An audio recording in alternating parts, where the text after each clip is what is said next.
Sanay na tayo na pera ay nanggagaling po sa abroad at sa OFW papasok sa Pilipinas. Pero alam nyo, may bagong trend na po ngayon at baliktad na po ang padala.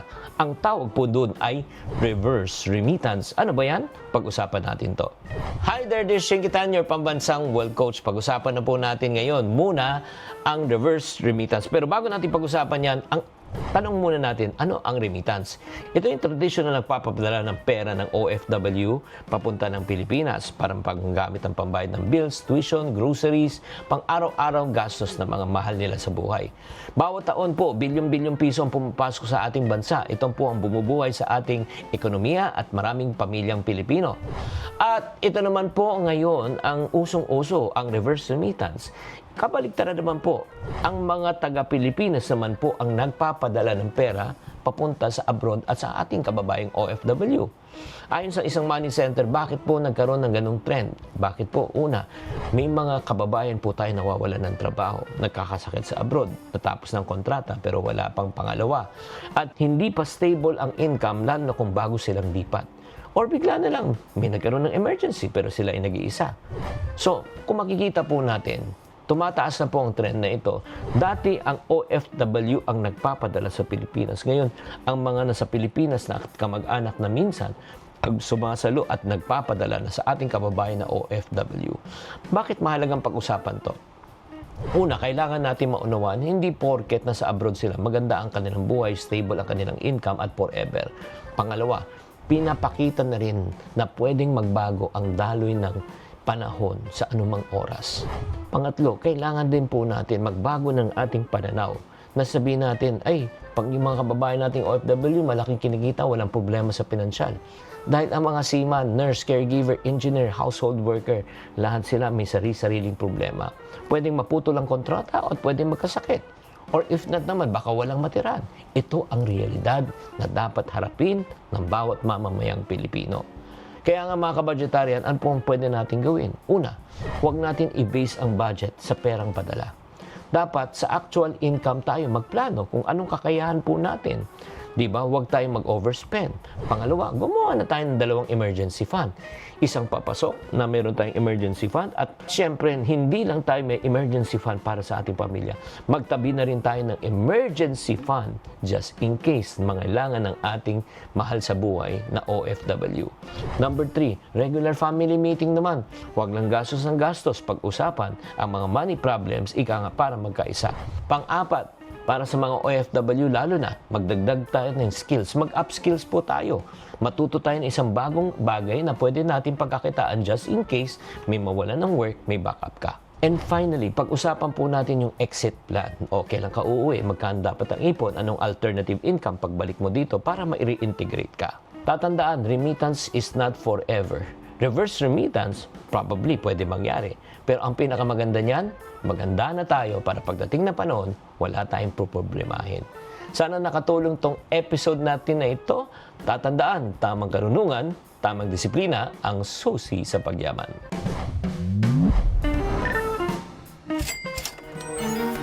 Bueno mano, sa ating One Balita Pilipinas ngayong Martes, mag-amang suspect sa mass shooting sa Bondi Beach sa Australia. Nagpunta raw sa Pilipinas bago ang insidente. Sa kabila nito, PNP tiniyak na walang banta sa seguridad ng bansa. Matapos magdulot ng deadlock sa budget BICAM sessions, ang hiling ng DPWH na ibalik ang nasa 45 billion pesos nilang pondo. Umamin ang ahensya na kinulang ang isinumiti nilang calculation sa mga mambabatas. Mapagbigyan na kaya sila ng mga senador? Sa tindi ng traffic ngayong holiday rush, ilang motorcycle taxi riders umaming nagpapalusot na sila para hindi magsakay ng ilang pasahero. Sabi, sira motor. Yung pala, ayaw ng booking na yan. At ilang maswerteng fans na kapanood sa kauna-unahang premiere ng pelikulang Manila's Finest. Pati ang cast ng movie, bumilib. Hindi lang masasabi ko, hayop talaga.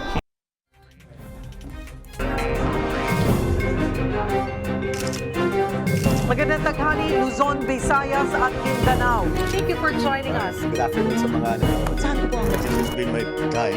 Ang buting utang, kumikita, kasamang utang, kita. Mga baitian ng mga balita sa Visayas at Mindanao. Nagsanga ang mga paluwa sa kanilang mga probinsya. Hola! One Basta, Pilipinas!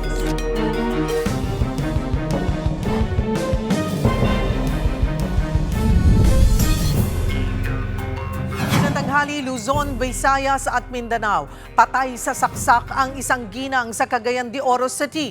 Ang suspect, sarili niyang mister na palagi rin daw pala siyang sinasaktan. Para bigyan ng mukha ang balita, Mobile Journal, Kayla Makantan. Ang misteryosong pagpatay sa isang ginang sa Cagayan de Oro City, dulot pala ng sarili niyang mister.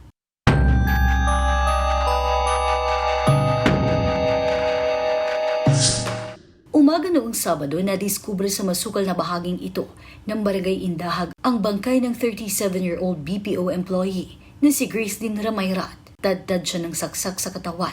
Agad dumating ang kanyang mister na si alias Lloydie, 27 anyos.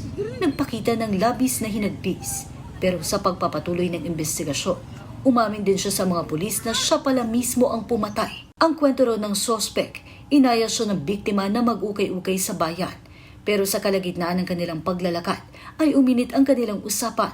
Pinagbibintangan umano kasi siya ng misis na may ibang karelasyon dahil palaging busy sa cellphone. Pero giit naman ng sospek, naglalaro lang siya. Sigado kini siya nga siya mismo ang napatay sa iyang pares o asawa. Naminso na nini ma'am, gani nakita pag dinili na gilaka siya. Adunay pagmahay nini. Madalas din daw pagtalunan ng mag-asawa ay ang paggamit umano ng sospek ng illegal na droga. Ito rin daw ang dahilan kung bakit sinasaktan ng sospek ang biktima. Labis ang pagsisisi ng sospek pero di na niya matatalikuran ang kasong parricide. Mga kapatid, Mobile Journal, Kayla Makantan, hatid ang mukha na balita.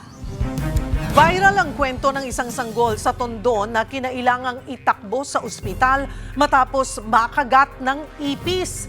Babala ng doktor, pwede talagang maging delikado kahit simpleng kagat ng insekto sa isang bata. Para bigyan ng mukha ang balita, Mobile Journal, Ray Vicente. Paalala sa mga magulang, bantayan ang mga anak sa mga insektong madalas makita sa bahay. Baka kasi simpleng pantal, mauwi sa impeksyon. Namamaga at nagtutubig na ang pantal sa kaliwang braso ng 10-month-old baby ni Mami Rosaline. Ang sabi ni Mami, kinagat ng ipis si baby. Kala ko wala lang, ganyan, kagat lang ng langgam or what.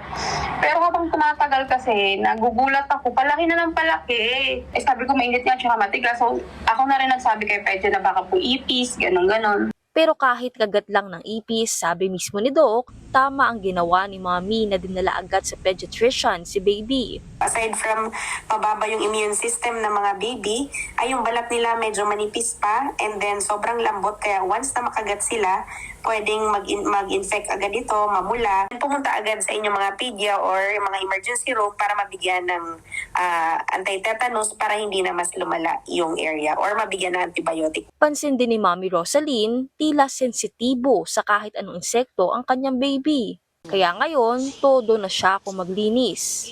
Marami na rin akong in-invest sa insect repellent, may mga cream na nilalagay. Pero, Mga kapatid, mobile journalist Ray Vicente po, hatid ang mukha ng balita.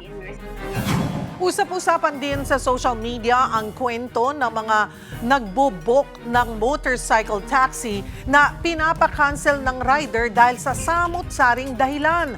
Kung hindi nasiraan ng motor, nasiraan daw ng tiyan. Para bigyan ng mukha ang balita, Mobile Journal, Ivan Tarinque. Pahirapan ang pag-commute sa Metro Manila ngayong holiday rush. Kaya ang motorcycle taxis na dating takbuhan para makaiwas sa trapiko, parang umiiwas na rin ngayon sa mga pasahero. Naflatan ng motor, nalalayuan sa pick-up location, o kaya naman masakit ang tiyan at kailangan mag-CR. Ilan lang yan sa mga kakaiba pero nagiging karaniwan ng palusot ng ilang MC taxi riders. Kagabi lang, naranasan niya ng estudyanteng si Lance. Ayun nga, masakit yung tiyan, pero yung iba naman, ang pinaka-cliche na naririnig ko is nasiraan. So it's maybe because yung booking ko is malayo at ayaw nila tanggapin. Ilang oras ang inabot bago tuluyang nakapag-book si Lance. Aminado naman ng ilang MC taxi drivers na dahil sa tindi ng traffic ngayon, hindi na nila maiwasang mamili ng biyaheng hindi sila malulugi. Lusot na lang yung iba, yung iba napaplatan pero hindi naman pala. Sabi, sira motor. Yung pala, ayaw ng booking na yan. Isa pa, mas matagal daw sila makakakuha ng bagong pasahero kapag sila ang nag-cancel ng biyahe. At kapag mas matagal na walang pasahero, mas kaunti ang biyaheng magagawa at mas kaunti rin ng kita. Tandaan, may parusang kaakibat ang pagtanggi at pamimili ng pasahero kahit sa motorcycle taxis. Pero, totoo rin namang sadyang marami na ngayong pasahero. Kaya payo na rin sa lahat, planuhing maigi ang mga biyahe. Mga kapatid, Mobile Journal Event na rin po hatid ang mukha ng balita. Samantala, bumisita umano sa Pilipinas ang mag-amang suspect sa madugong pamamaril sa Bondi Beach sa Australia. Sa ulat ng The Sydney Morning Herald, bumiyahe sa Pilipinas ang mga suspect noong Nobyembre ayon sa kanilang sources. Hindi nabanggit kung saang bahagi ng bansa. Kasalukuyan pa rin itong bine-verify ng Australian Federal Police. Wala pang pahayag dito ang Department of Foreign Affairs. Ang Philippine National Police wala umanong na-detect na banta sa seguridad ngayong holiday season. Pero nananatili raw ang kanilang mahigpit na pagbabantay. 16 ang nasawi sa mass shooting sa Hanukkah Festival sa Bondi Beach, kabilang ang isa sa mga suspect. Sa ngayon, walang Pinoy na nadamay ayon sa mga otoridad. Tiniyak ng Kamara na bubuo ng maayos at katanggap-tanggap na bersyon ng Anti-Political Dynasty Bill. Kasunod ito ng mga batiko sa bersyon na isinumite ni na House Speaker Bogie D. at Majority Leader Sandro Marcos na House Bill 6771. Layon nitong limitahan ang mga mag-asawa at magkakaanak hanggang 4th civil degree na sabay na manunungkulan sa mga halal na posisyon sa pamahalaan. Kaugnay po niyan, makakasama natin si Lanao del Sur 1st District Representative Zia Alonto Adyong, Chairman ng House Committee on Suffrage and Electoral Reforms. Magandang tanghali po sa inyo, Kong. Salamat po sa oras.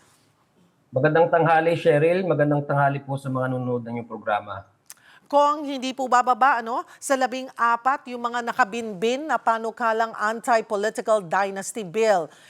Kumusta ho yung pagbuo ninyo ng isang consolidated o pinag-isang bersyon nito? Sa ngayon po, Ma'am Cheryl, nagsisik po tayo ng mga opinions ng bawat organisasyon, especially po yung mga expert, constitutional experts, at saka mga dean ng mga law schools po in Metro Manila. Sa ngayon, 13, tama po, 13 ang alam kong nai-refer po na mga different versions. No? So ang gagawin po sana natin ay habang hindi pa po natin napag-umpisahan yung debate sa committee ay meron na po tayong basis to work on. No? Ito pong mga opinions and mga comments ng ating mga legal experts. So hopefully in January, that would be, yun po yung una nating agenda sa Committee on Electoral Reform. Dahil tama po kayo, nagsamitin na rin po ng version ang House leadership. No? Authors po dito ang ating Speaker, Bogie D, at saka ang ating Majority Leader, Representative Sandro Marcos. So yun po yung pinakahuli na version ng ating natanggap. Gagawin pa po natin sa ngayon ay mag-start po tayo ng initial deliberation this coming January. At kung ano po yung mga conflicting provisions or sections, yung mga disagreeing sections doon sa iba't ibang version, atin pong bigyan ng pansin para po mapag-usapan, para yung ating pong discussion dito sa komite ay guided din po at mayroong parameters para hindi po mangyayari, iwasan po natin yung so yung wider discussion. We want to have it targeted, the discussion, so that we can move forward, have a constructive discussion and positive, healthy, debate.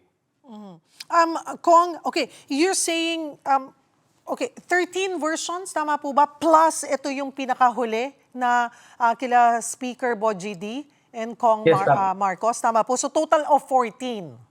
Yes, the last time I checked, it was 13, and when we received the version of Speaker Boji D and represent our majority leader, it makes the number now totaling to 14. You're correct po, Ma'am Cheryl. Okay. Doon po sa sinabi nyo, Kong Ad, yung na sabi nyo, so for now ay may mga may consultation na nangyayari also from the experts.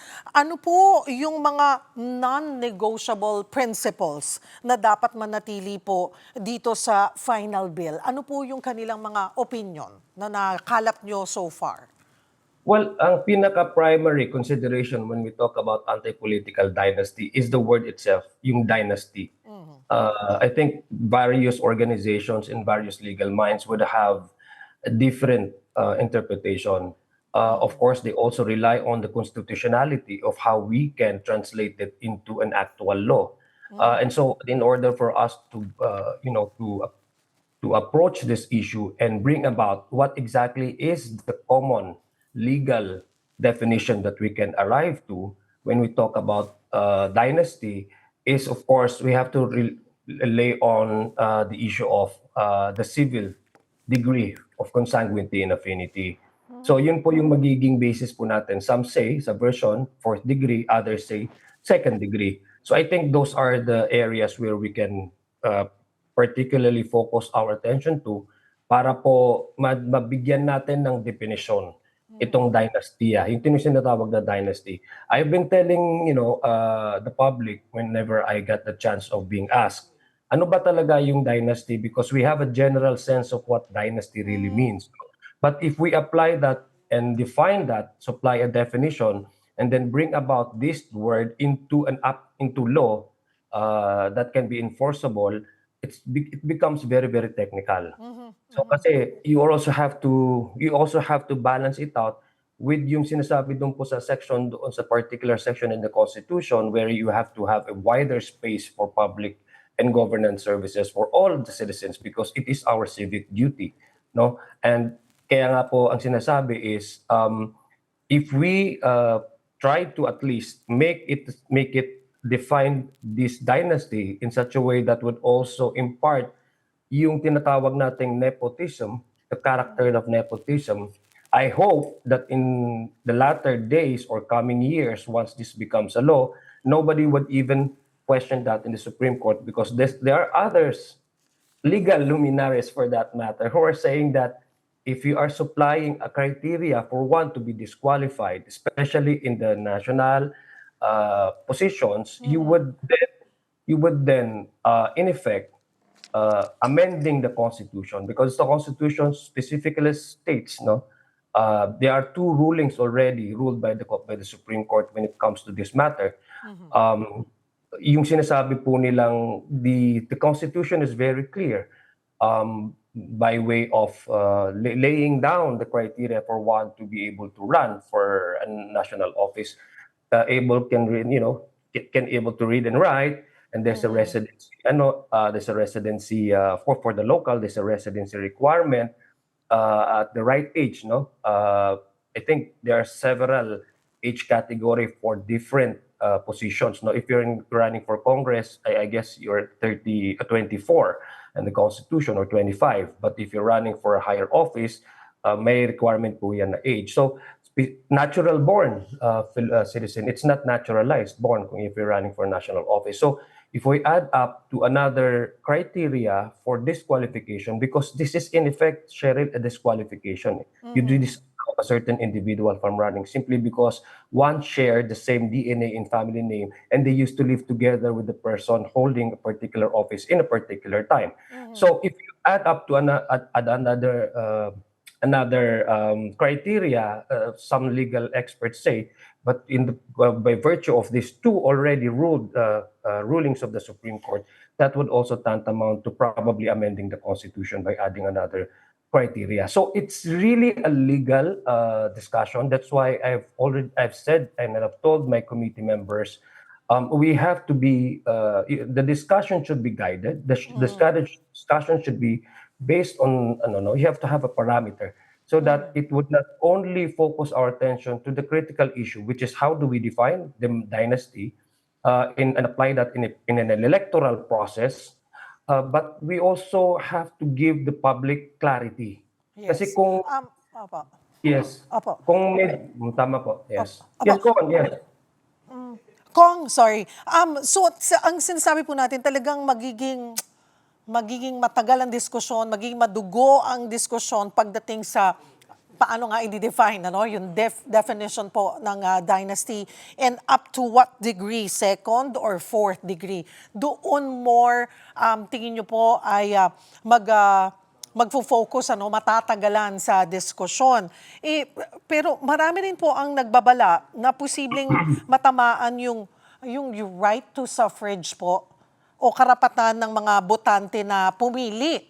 Paano nyo po babalansihin yung pagpigil sa dinastiya at ang constitutional na karapatan po ng tao na tumakbo o bumoto? Kayo ho ba ay maliban dun sa ibang experts, meron na rin po kayong kinoconsult na constitutional experts o dating justices upang masiguro na hindi ito ma-question sa Korte Suprema? Tama po. Sana po hindi maging madugo yung discussion. No? Sana maging lively na lang po kasi lahat po tayo dito stakeholders. And I believe the public is so invested so much on this issue for many, many years and decades. This has been the top priority of the public to demand accountability and to at least to be more allow others to run for an office. Tama po yung tanong mo. It's quite challenging. I must admit it's quite challenging to balance it out with the right of an individual to exercise his civic duty to offer him or herself to run to the public, to be able to run and be able to be of service to the public. Kasi tama po kayo, in the country we are multi-party system, no? Is aside from being a democratic, because democracy in a way, in essence, is to allow a wider choices for the electors to choose from whoever they decide on and trust as the representative or the leaders in their localities. That essentially is what democracy is. If you restrict that in a manner by which even if he's qualified, even if he's good in what he does, and before entering into politics, by simply sharing the same family name with an incumbent official, would that also curtail, violation of a constitutional right of that person to exercise his civic duty? So it's really challenging. That's one way of looking at it. But the others are saying na kailangan natin magkaroon ng balance level, leveling the playing field. Ang issue ngayon is because in the country, we are a multi-party system. The ones that are running, normally, sa bawat eleksyon, ang pamilya naman, isang pamilya, in our experience, hindi lang belong to a certain, in particular, political party. So, ibig sabihin, may mga pamilya po sa ating, na tumatakbo na iba-iba ang kanilang partido. So, ang partido nila, sila po yung nag-i-issue ng Certificate of Acceptance and Nomination. So, where do we see the dynasty in that? If, for example, the party, by the operation of their constitution and bylaws, a political party, issues a certificate, nominate this particular person to run for a specific office, where actually is the dynasty there? So, isa yun sa mga question na lumalabas din from our experts, mga legal experts. But there is essentially, Ma'am Cheryl, the issue of why it has gained so much momentum at this point in time. It's because it relates now, it associates itong issue na to with, to be honest with you, with the current mess that we are in. The infrastructure projects, the flood control projects. So everything is modeled up in such a way that one cannot really categorize the issue because of all these concerns and all this, the mess, the scandal it has brought out, which made the public really angry.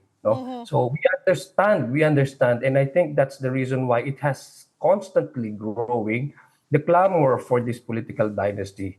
And it has consistently made the public so eager to demand from the public officers and public office for that matter, I mean, nakaupo mga public officials, to define exactly what do we mean by until political dynasty and to have a much wider way and access for others to run. And Kong, sabi nyo nga po ay kaya may momentum ito dahil sa mga nakitang anomalya sa mga infrastructure projects. Involve ang mga tao dito at binanggit nyo na gusto nyo ay dalhin itong diskusyon na ito sa grassroots. Yes, that's Grassroots correct. level.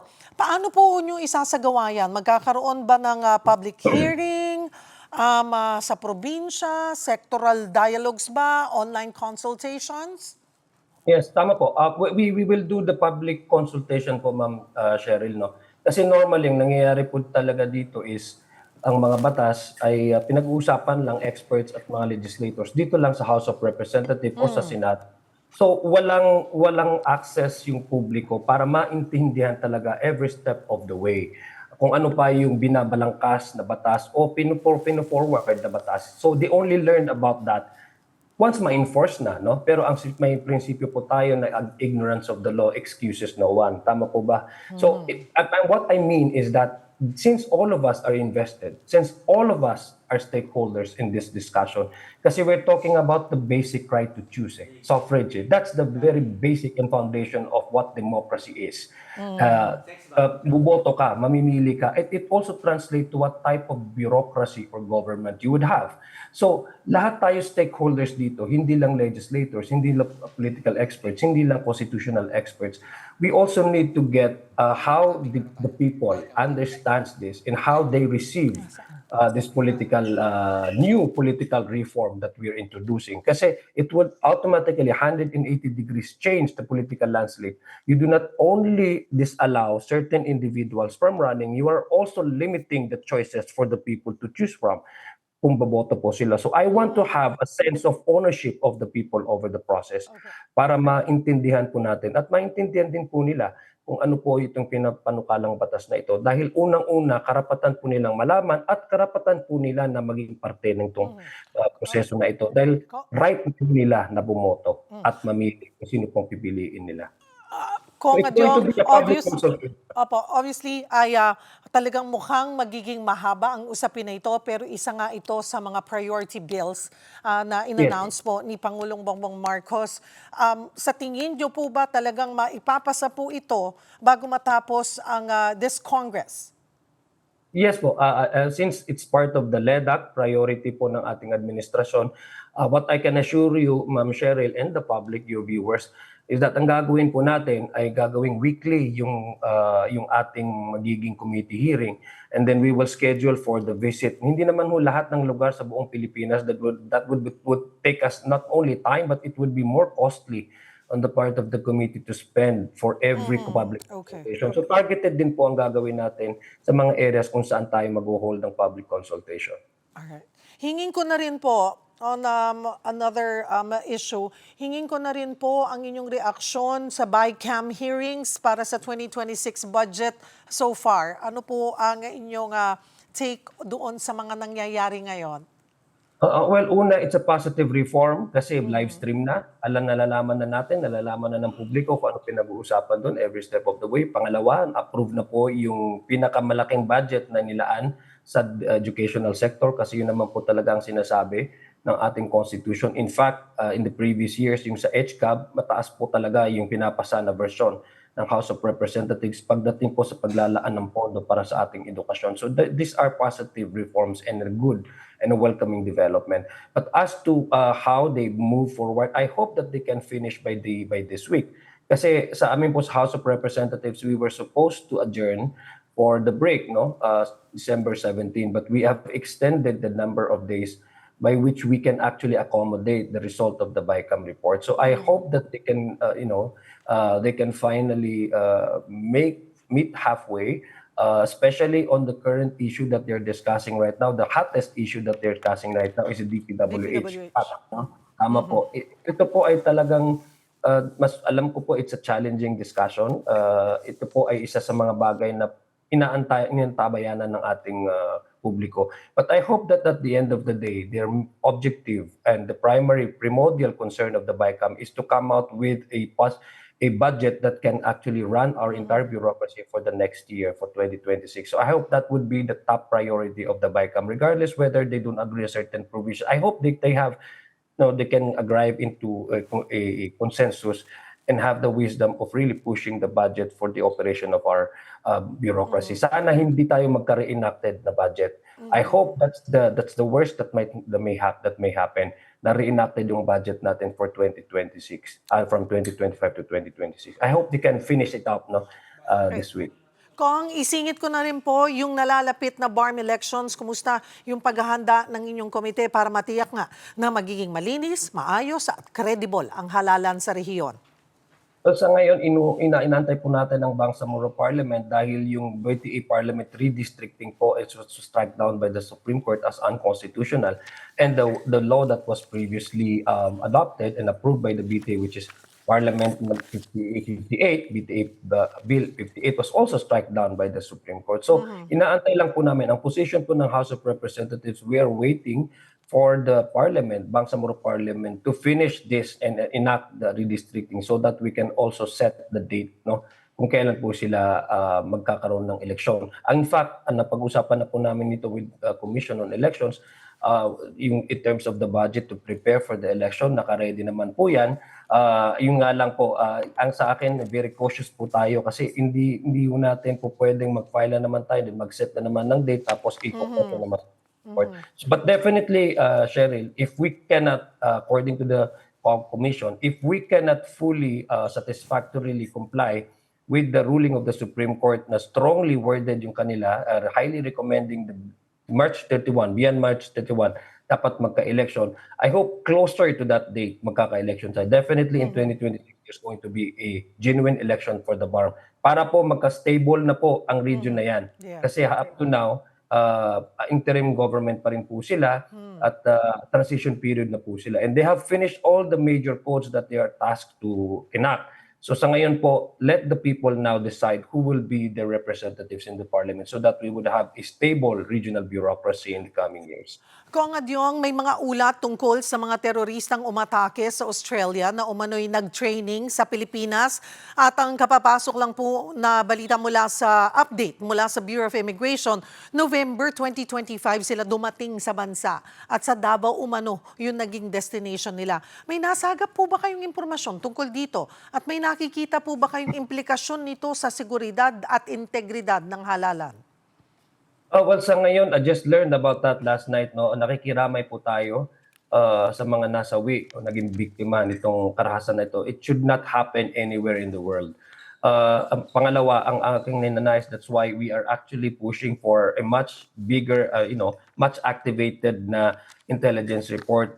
Part of this, we are facing, Ma'am Cheryl, what we experienced in 2017 back in during the Marawi siege is that many of the fighters there involved were actually not homegrown and not Filipino nationals. These are extremists from other countries, So it's a foreign-born or advocacy, which actually affects not only not only one particular country but all over the world. So I guess it's part of strengthening, maybe, if there's a way for our intelligence community to have more in coordinate with the immigration officials and our Bureau of Immigration, so that our country will never be a haven for for extremists or other criminal elements to even use and use the country as a launching pad, for example, or just a respite area where we can do their next attack again.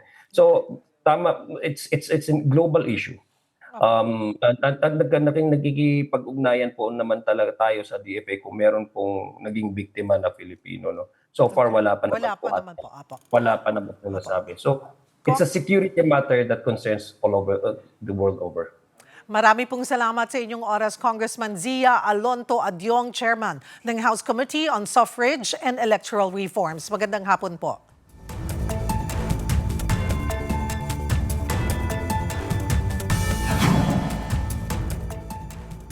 Mga bay, diara mga balita gikan sa Visayas ug sa Mindanao. Kani maka-disappoint kay dili madayon ang temporary opening sa Davao City Coastal Bypass Road Segment B nga gitakda karong adlaw. Ihimo kining desisyon tungod kay padayon pa ang pagpatuman sa dugang nga mga safety measures ug assessments. Ang DPWH Region 11 nangayo og pasaylo sa bisan unsang kahasol nga mahimong ipahinabo niini. Magpadayon kuno ang ahensya sa paghatag og tukma nga updates bahin sa pag-abli sa dalan. Bahin sa Davao City Coastal Road Bypass Road segment ang Bukana Bridge Project nga gi-inspeksyon ni Presidente Bongbong Marcos ni adtong December 4. Unya ang purpose o tumong ani mao ang pagkonektar sa eastern ug western nga bahin sa Davao City Coastal Road para mupaspas ang dagan sa traffic didto. Unya ngadto sa Zamboanga City mga bay kay dunay miyembro sa Philippine Air Force o airman no nga gitawag nga namatay tungod kay gipusil sa usa ka pulis. Base sa investigasyon, paingon ang biktima unta sa trabaho dihang nakita niya ang sakyanan sa iyang misis sa usa ka apartment. Didto niya nakita ang iyang misis kauban ang suspect nga pulis sa maong lugar. Gikompronta niya ang duha og didto na may kuhag pusil ang suspect og gipabuto ngadto sa airman. Ang suspect nga pulis milaya sa sinugdanan pero gisurrender asab pagkadugayan. Love triangle ang nakit-ang motibo sa pagpamusil. Diri na sa laing bahin mga bay, paghuman atong Misa de Gallo sa Cebu, nanguna si Archbishop Alberto Uy sa tree planting didto sa Tabogon. Iyang gipangunahan ang pagtanom og guyabano trees human sa unang adlaw o pinakaunang adlaw no sa simbang gabi didto sa makeshift structure sa San Isidro Labrador Parish. Gipahigayon ang misa sa sulod sa parish compound human nga grabe nga naguba ang simbahan tungod sa magnitude 6.9 nga linog niadto pang September 30. Iyang giila ang dili matay-og nga pagtuo sa mga Cebuano bisan pa miaging mga kalamidad. Okay mga bay, magkuyog na sa taugma para sa mga balita sa Visayas ug sa Mindanao. Ako si Chicky Verhel. Susunod, itinaas na pondo para sa medical assistance for indigent and financially incapacitated patients o MAIFIP program sa 2026, ikinabahala ng ilang mambabatas. Ano nga ba ang programang ito? Ipaliliwanag mismo ng DOH. Yan at iba pa sa pagbabalik ng One Balita, Pilipinas.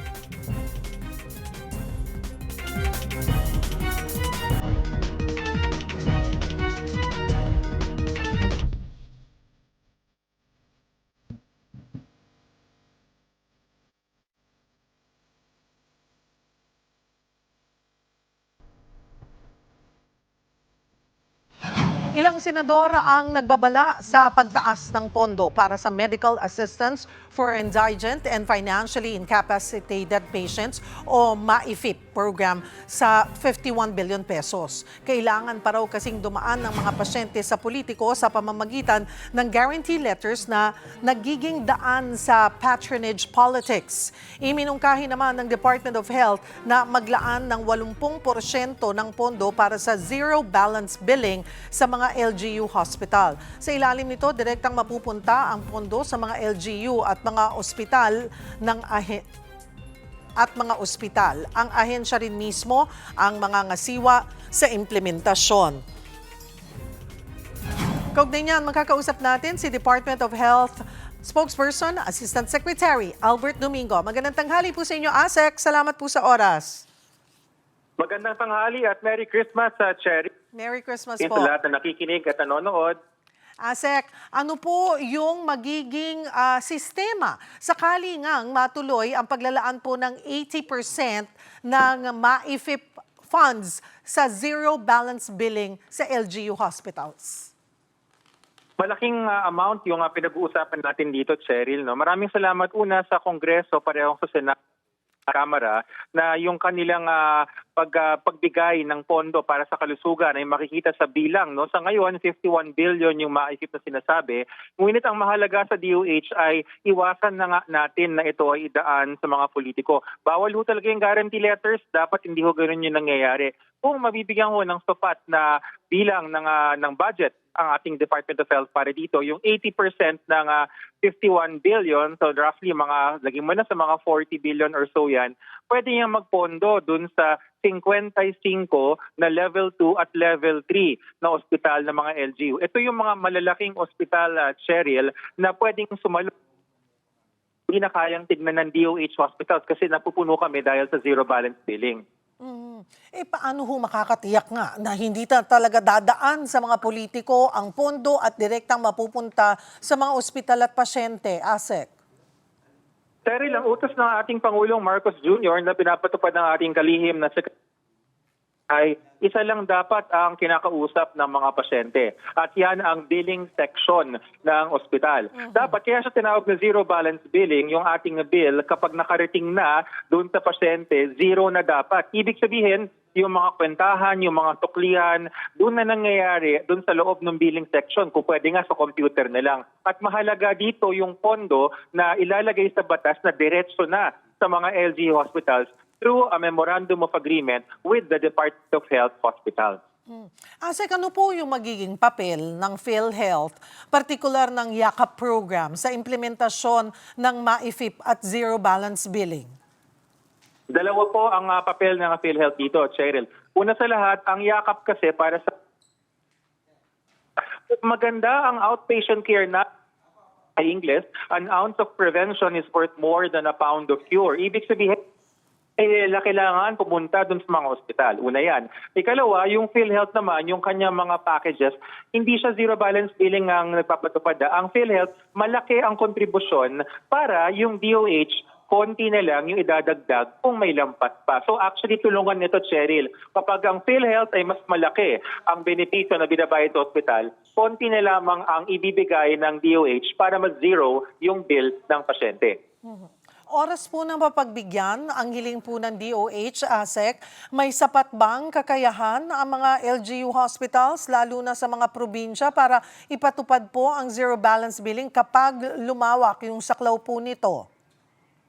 Yes, Cheryl, yan ang dahilan kung bakit napaka-specific, napaka-atado ng ginawa ng ating kalihim na si Secretary Ted Herbosa. Linagay niya level 2 and level 3 hospital. Sa katunayan, Cheryl, nung nabalitaan namin nung Sabado sa Open BICAM, nanonood kami, na baka daw, sabi nila, 1 billion lang yung mapunta para sa ZBB expansion sa LGUs. Sabi namin, nako, baka mukhang liliit yung bilang ng mga ospital. Kasi importante dito, yung mga ospital na may kakayahan, kompleto ang gamit, kompleto ang gamot, may espesyalista para talagang zero balance billing ang ating mga pasyente. Paano po tutugunan ng DOH yung mga kritisismo, ASEC, na mas mainam daw na ilaan na lamang yung dagdag na pondo direkta sa PhilHealth kaysa sa MAIFIP? Ito ang kailangan maintindihan ng ating mga kababayan, Cheryl.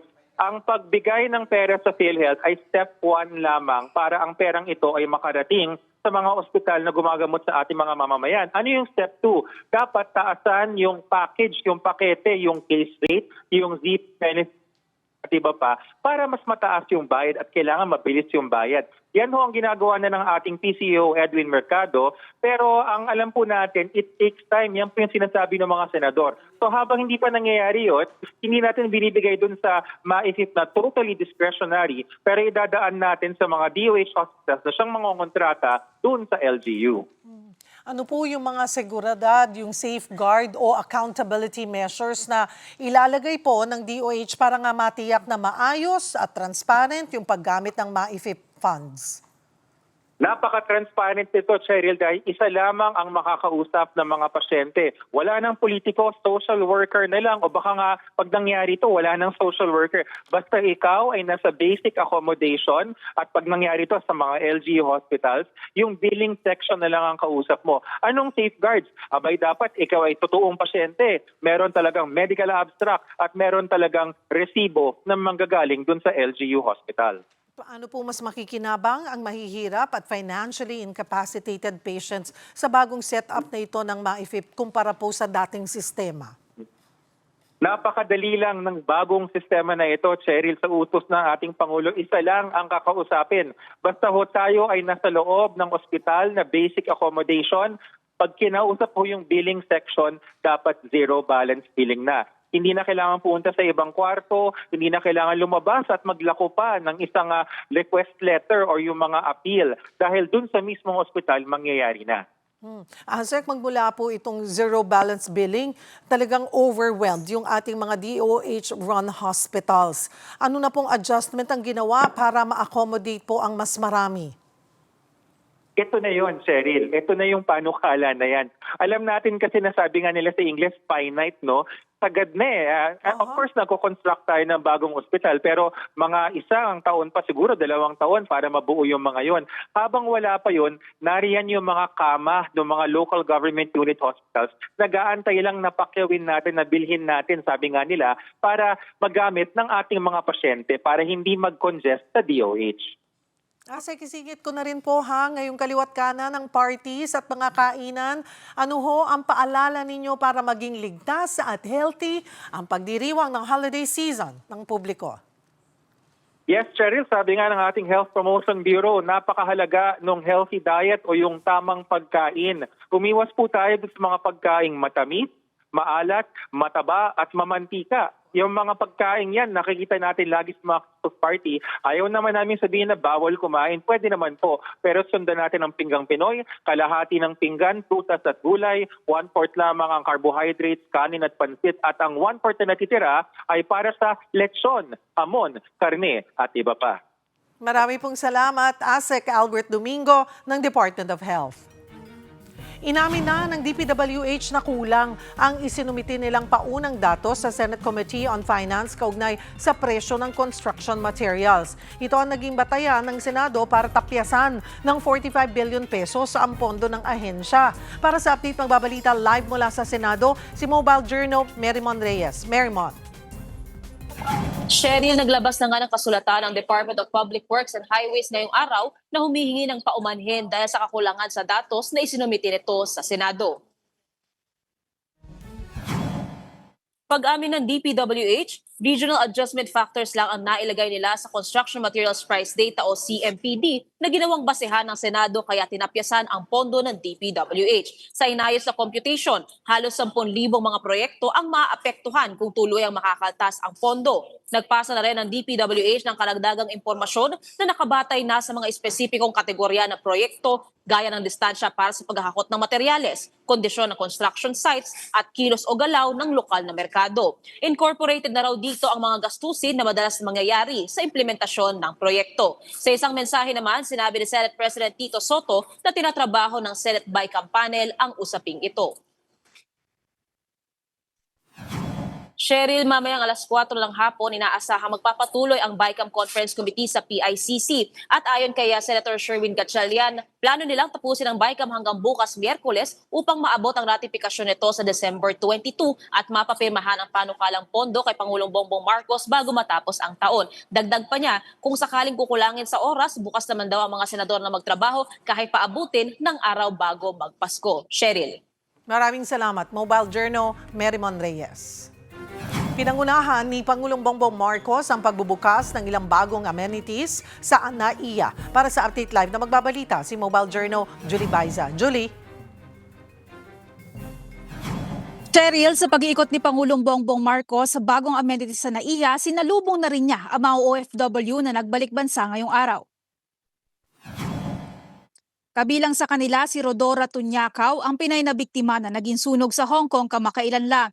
Inikot din ng Pangulo ang bagong e-gates na magpapabili sa pila sa immigration. 42 e-gates ang operational na ngayong araw. Meron itong biometric identity verification at travel document authentication. Ayon kay Pangulong Bongbong Marcos, sa wakas ay mukhang tunay na airport at moderno na ang NAIA. Mas malamig na rin daw at mas maayos sa mga palikuran dito. Mayroon na ring tambayan at food hall na tampok ang mga pagkaing Pinoy. Kasabay niyan, inilunsad din ng Department of Tourism ang Hop-on, Hop-off Transit Tours Program para sa mga biyahero na gustong mag-sightseeing. Cheryl, bukod sa amenities, iniulat din ni Pangulong Bongbong Marcos na sisimulan na ng Bureau of Customs ang pamamahagi ng nasa 130,000 balikbayan boxes na laman ng abandonadong container van. Cheryl? Maraming salamat, Mobile Journal, Julie Baiza. Diyan lamang po kayo mga kapatid, magbabalik pa ang One Balita Pilipinas.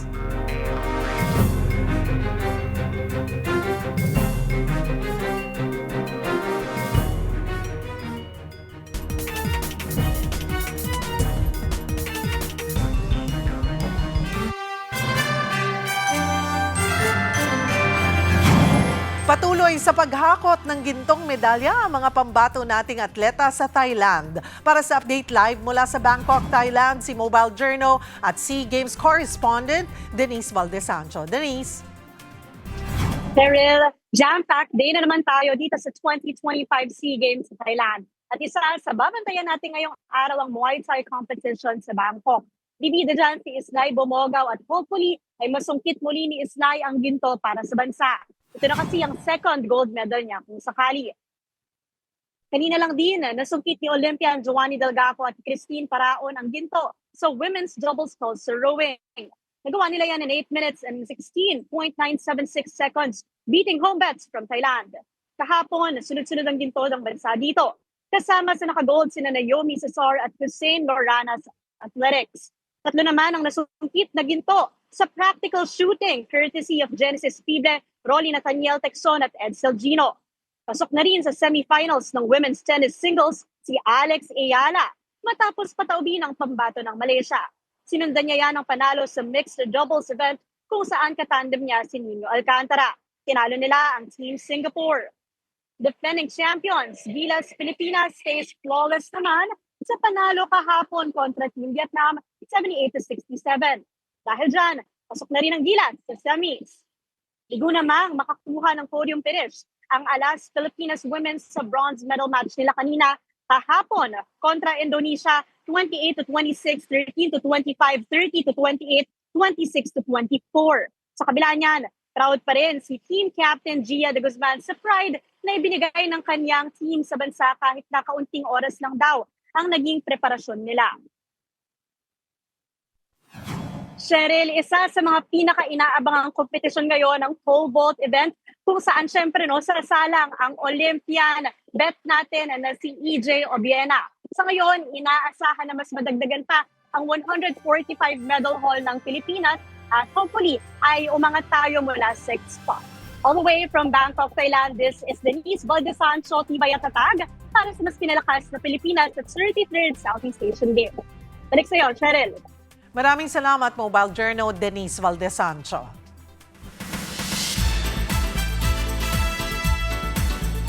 Hola mga kapatid! Countdown na tayo. 9 na araw na lang bago ang Metro Manila Film Festival at naglalabasan na nga ang mga early review.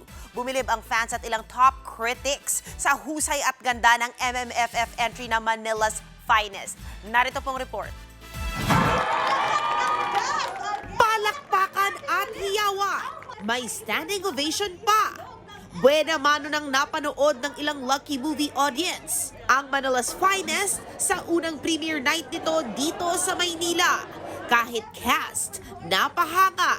Ito ang unfiltered at immediate reaction ng isa sa mga bidang si Enrique Hill. It was such a beautiful film that he's created. One of the most beautiful films I've ever been on. Hindi lang masasabi ko. Hayop talaga. Maging ang top critic na si Philbert D, tinawag na terrific at heavy stuff ang Manila's Finest. Fantastic screenplay naman ang bansag sa pelikula ng Society of Film Critic member na si John Tawasil. Pinuri rin ng ilang fans ang performance ni Piolo Pascual, Ashton Olviga at Cedric Juan. May forewarning naman si Direk Raymond Red sa mga susugod sa sinihan para sa Manila's Finest. It's very unusual, I guess. I mean, the way the drama is played out. Maybe some audiences may not be used to that style, but I think it makes it very believable, very real. Rated PG ang Manila's Finest at showing na ito sa December 25. Yan ang latest sa showbiz. Balik sa iyo, Cheryl. Thank you, MJ. At mga kapatid, 9 days na lang, Pasko na. At yan po ang mga bumabanderang balita at public service sa inyong tunay na kasalo sa tanghali. Hanggang bukas, dito sa Balita magpapabusog sa inyong kaalaman. Ako po si Cheryl Quosim. Kami ang 1PH. Teleserbisyo para sa Pilipino.